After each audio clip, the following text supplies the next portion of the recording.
Okay, I think it's going to be short today, shorter than usual today. I guess we'll find out. Today we're talking about kashering from the food side. To put us in, we're in a Hashgachah Practicum, so less marmakum and more just practical. That's like this. A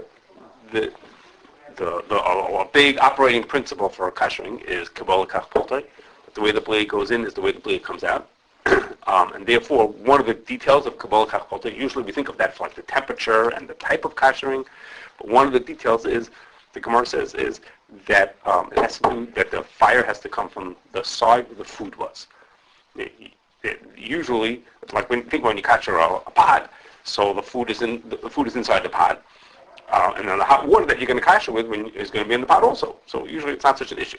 But I'm going to have some cases here where the fire and the food are on. The fire, you mean the kashering fire? The kashering fire. The water is the fire. Right. The heat of kashering, whatever the heat is of the kashering, has to come from the side where the food was during when it became treif or chametz stick, as opposed to necessarily where the heat was on that side. So if you cook the pot, and when you cook the pot, there was an immersion heater inside the pot, and that's how you cook with it.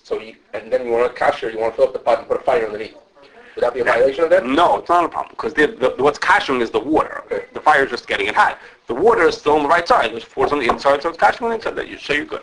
Okay? So the case in the Gemara was a person was doing libun gomer to cheres. He's doing for cheres. So what happens is when you put a piece of cheres into the oven, you put the cheres into the oven, the fire's on the outside.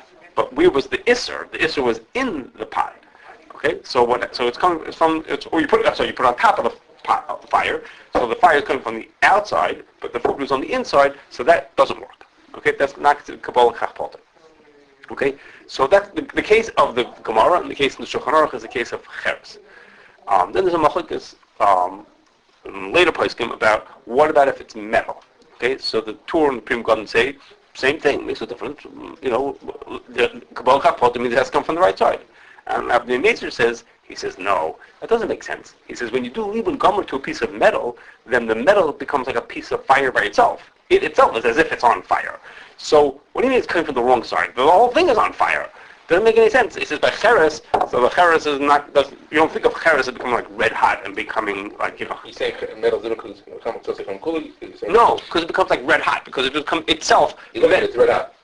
Well, nowadays, yes, we look at things as red hot, but I'm not sure if he's I'm using the word red hot. I don't know if he means stop because it's red hot. The point is, metal becomes the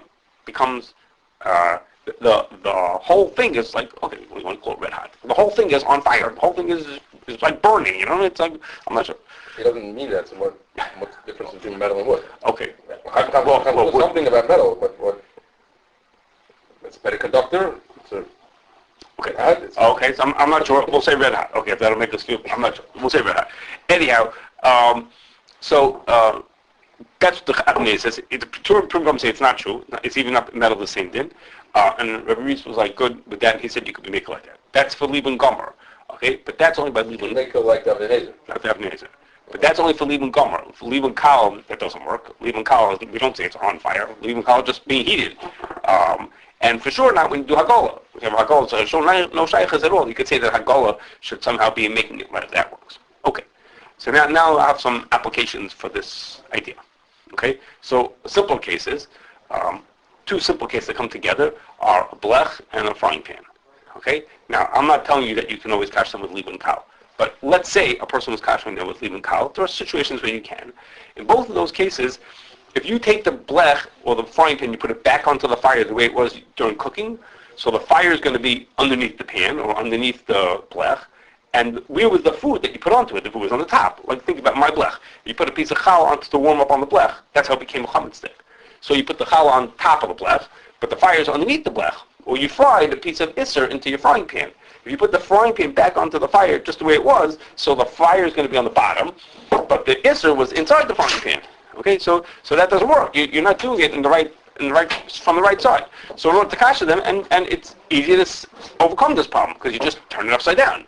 You just turn the blech when you want to kasher it, instead of putting it onto the fire the way you do it for cooking, do it upside down, and then that way the fire will be hitting the side, so to speak, the side that's supposed to be hitting, the food side, and that'll be going up and being on the right side. Okay. So for those, that works easy enough. Okay, but it gets more complicated it becomes impossible when you come to a glass stovetop. Okay, when a person has a glass stovetop, it means there's a piece of a special kind of glass, and underneath it are electric coils, and the heat comes from underneath, and you put your pot on top of it, and through that you cook your food just like as if they had a coil right on there.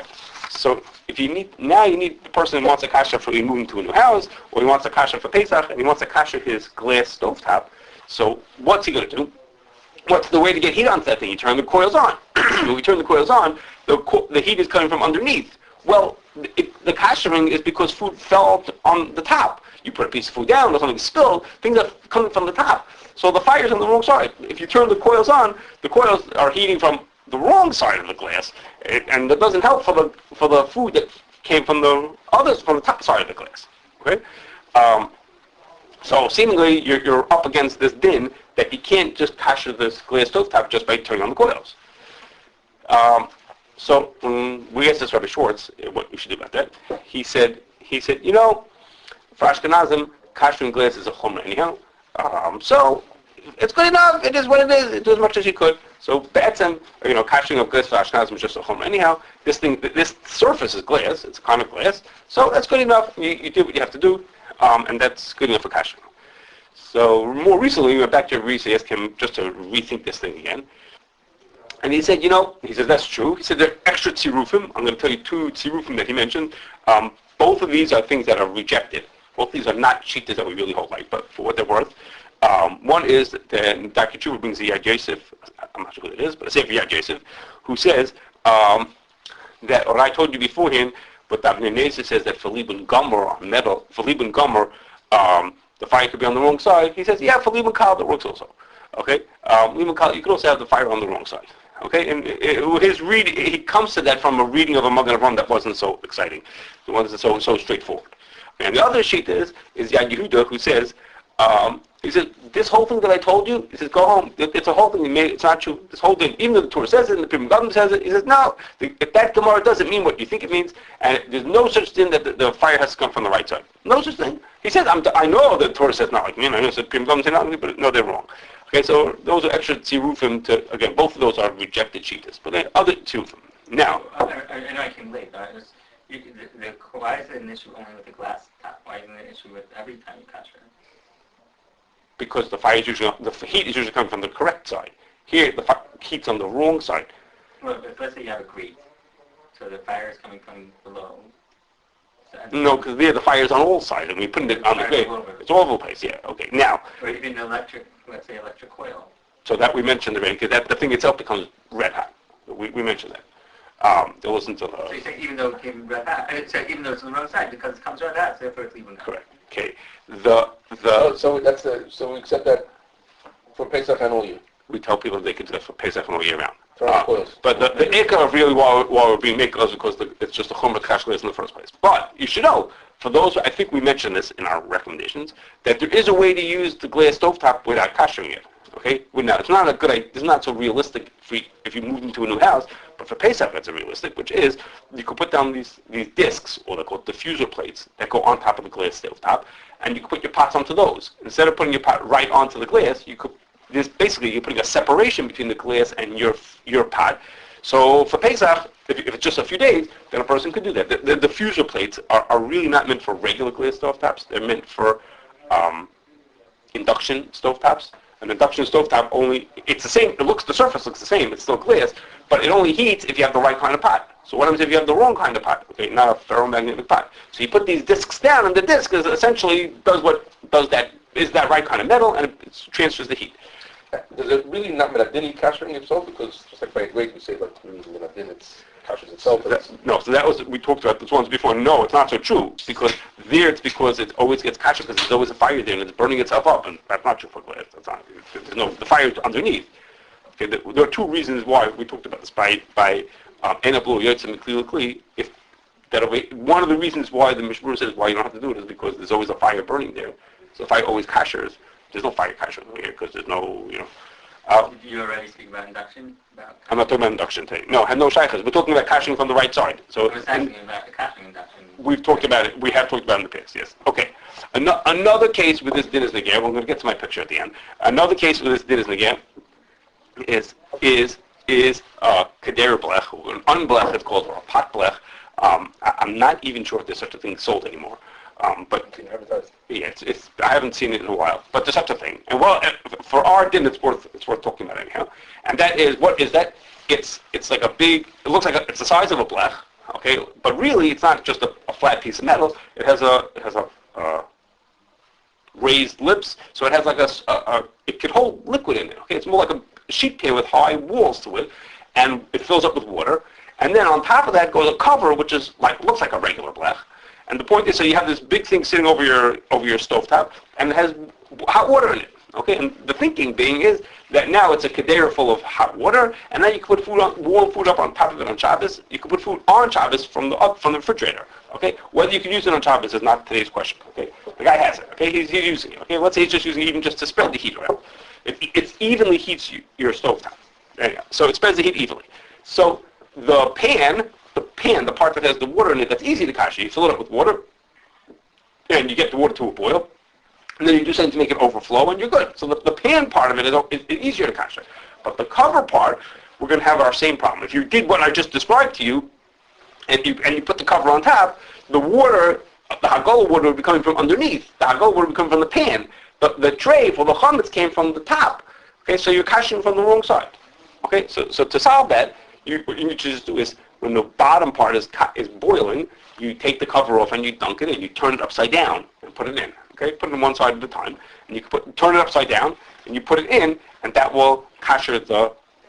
You need a big thing at work. You have the pan. The pan underneath is the same size as the cover is. So you take off the cover. Pan goes over the cover. The cover goes over the pan. Cover goes over the pan. It's bigger than the pan. Right. So I know this is not the right size. Okay, but if this was the pan and this is the cover, I know the pan is, if the cover is. This is the pan, this is the cover. Right. Okay, so you take off the cover and you dunk it in like this. And do one side at a time. It's almost as big. What do you do with anything that's not around the edges? No, it's a 1 inch depth. So what do you do with the whole center of the cover? Okay, I'm not sure. I think you can get it in. I think you'll be able to get it in. Or if I had one, we could do a demonstration. I would think you get it in. You don't think you get it in? You know what you're talking about. The cover's bigger than the thing. But let's say it's 3 feet across and 2 feet deep. So you could slide in the feet deep. It's deep. No, but it's the width of it. Width and the length. But the width of it, right? It's. What are you saying, on an angle? Yeah, you just slide. You only have to get it in the drop into under the water. Again, if it's bigger than the thing underneath, you can't get. Because you turn it sideways. No, you do the length against the width. Okay, we decided to come with a demonstration. You turn the length, the width of the cover into the length of the. Okay. See, now we have the new video to make for Pesach. How to kasher your Kedairah That's even relevant. that no one even has anymore. Okay. And our last case, which is what our picture is for, finally we get to the picture, is for a reactor. Why can't you leave them gum and just put it in a self-clean oven? You could always do leave and gum. I don't know if it can handle that. Okay, and that's not for most people. I don't know if it can handle it. My experiences with self-cleaning ovens is very, very bad. You lose your oven. We don't lose your oven. You after doing it too many times. And problems. Okay, so our last case is reactors. Okay, and that's like this. In a typical factory, they cook things in kettles. Okay, a kettle is basically a big pot. It's got a cover on the top of it. And what happens is, when you cook in your kettle, you cook your food up. And there's a big opening on the top. The cover on the top has a hinge to it, so it goes up and down, so you can put things in. When you want to get the stuff out, when you finish, there's an opening on the bottom. There's some kind of a pipe at the bottom. You open it up, and the stuff fans out. So how do you kasher it? You fill it up with water, and you kasher it. Okay, if that's not such a big deal. Okay, but reactors are different. Okay, a reactor is meant to be we're able to withstand high temperatures or high pressures, and it's built with really thick metal walls, and there's not going to be an opening in the bottom. Okay, you don't put an opening in the bottom because that would ruin the strength of this container. And for that matter, the cover also doesn't go on a hinge. Okay, the cover goes. Here's my picture. Here's my diagram. The cover goes up and down. The picture on the right. Okay, it goes up and down. It lifts up and comes down. It's not like a hinge. This is a very serious cover, big, heavy, thick metal cover that comes up and down to open and close it. Okay, so in my amazing drawing that I made over here. It has a little, the orange, or whatever we call that is like a stirring arm, okay, to spin around in it, and it goes up and down. Okay, you'll see why I put that in there in a minute. And the cover goes up and down. There's no opening on the bottom to drain the stuff out of. You pick it up the top, and you'll see in a second, hey, I don't know, I'll show you how it gets it out. This is how when you pour it out, okay? It tilts over, and you spill out the whatever you want into something outside the reactor. So the question is like this. So the problem is that when you want to empty out the reactor, when you're ready to take the stuff out of the reactor, at least in this kind of a reactor, so what you do is you lift up the cover, like in this picture, and then you tilt it over and it spills over. So what happens is when you do that, is that when you lift up the cover, automatically drips, I didn't make it for this picture, I should have, it drips product onto the top side of the lip on the top of the reactor, okay, of the reactor itself, because stuff is just going to be dripping down from the top, and then when you tilt it to pour, then stuff is going to drip all over the sides, in this case, all over here. All of this gets dripped of product on the outside of it. Okay, so my point is, what I'm trying to bring out to you is that you're getting product on the outside of the kettle. In a typical kettle, you never get product on the outside of it. You get product, how does product ever get to the outside of it? But over here, the reactor, every time you open the cover and you tilt the thing over, you get stuff dripping onto the outside. So what that means is, if you want to kasher it from the correct side, kashering it just by filling up and boiling with water is not going to get water onto the outside. You can fill it up. I thought you were supposed to overflow. So we overflow things if they overflow when you're using them. Okay, if they overflow, we want to get to the tippy, or you want to get to the tippy top. So overflowing is they just get it to the top. And over here, if we fill it, sometimes we fill it very high, we fill it and we turn on the rotator to get the water to the high, but all that kind of stuff, you can get for the whole inside with water, no problem. But you won't get a drop on the outside. So usually you'd say is, no problem. If nothing ever gets on the outside, I don't have to worry about getting on the outside. In this case, product actually does get onto the outside as part of the filling and emptying. Product doesn't get onto the outside. And for that reason, so this is a little more complicated fashion. It's not typical on plants. In fact, most factories don't have that. Most factories use just a plain old kettle that has an opening on the bottom, and you fill it open like you don't have to deal with it. And the hinging coming up and down means nothing drips on the outside. Okay. Now there's one other case that I'm not talking about today. You think you have to figure out how to do it? You have to get one on the outside. So in one case where this was going on, first of all, they tried lifting, at the end of the kashering, they lifted up the cover a little bit. Okay, they lifted up the cover a little bit, and the water then overflowed. That was one way to do it, actually, by lifting up the cover during cooking, during cleaning, which is not what it's supposed to do, or it's not meant to do that. They got the cover to go up. The water spilled over the outside and actually kashed the outside. I'm surprised there wasn't even like a mechanism that stops it. It was. So they had to be overcome to do that. And the other choice is, while the kashering is going on inside, and it's hot and it's a klirishin, to then pour boiling water onto the outside. Okay, while the thing is cooking up, someone manually to sit there and pour boiling water onto the outside of it as a way of kashering the outside. I know what happens to the reactor. Should kasher very often. My understanding is that we never really, we overflow it, it comes out the thing on the top, but I think there's a drain on the bottom too. Okay, so then it's not this reactor that I'm talking about. The thing tilts. Okay, so that's not what I'm talking about. This is from a real place. You're saying the whole issue is because of the fact that it tilts. Instead of if it was just draining out, why would it suck it onto the outside? And if the cover lifts up, the hinges open and close, nothing's going to drip down on it. When you lift up your cover, like in this case, the cover, it lifts up like this, and the stuff is dripping every place. This is from a real place. When like the steam and just even that. Well, the food. No, it's food. It's just stuck. Sitting in Yeah, and when we finish, I'll tell you in a second. Once the recording is over. And so there's one more case. And even if the cover is on a hinge, why you have the same problem? It could. It's not so typical. More than it would just roll right back into the thing. It could be. And regular kettles don't have these big lips on the top that we have to worry about kashering. Everything's sort of inside. Okay. There's one more case that I'm not going to tell you about today, and that is heat exchangers with regens. We'll do that at a different time. That also have the same shaila of kashering from the right side. But that's too complicated for today. We'll do it a different time.